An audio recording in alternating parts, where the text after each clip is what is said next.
Diyos na may lalang ng langit at lupa.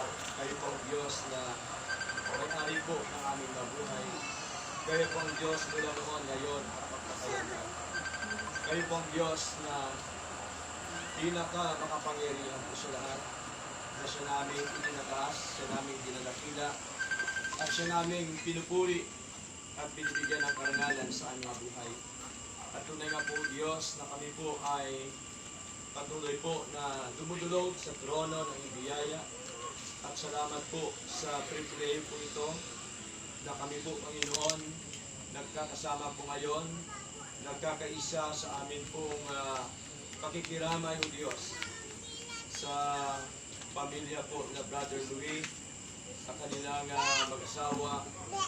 At alam po namin o Diyos, bilang tao, Lord God, ay masakit, Panginoon, kapag nawalan ng mahal sa buhay.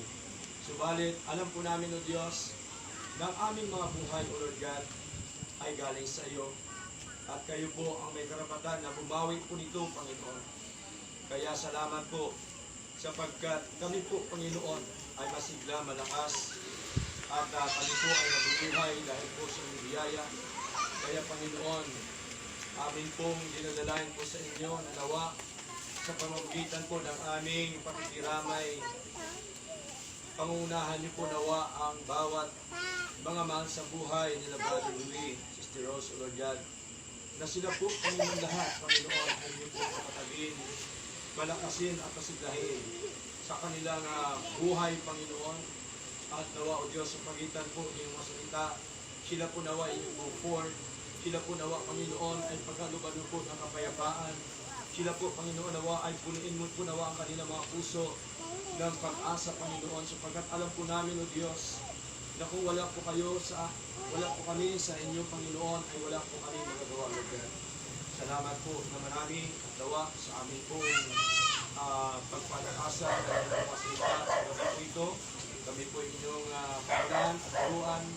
At nawa, ipaunawa niyo po sa amin, O Diyos, ang inyong po mga salita, Panginoon. Ikaw po ang siyang malulhati. Malakila, Panginoon, hindi po ang aming mga sarili. Kaya, Panginoon Diyos, pagkawin po namin at pinagpapawala po ang lahat po ito. Sa pangalan po ni Jesus, ito po ang aming dalangin. Amen.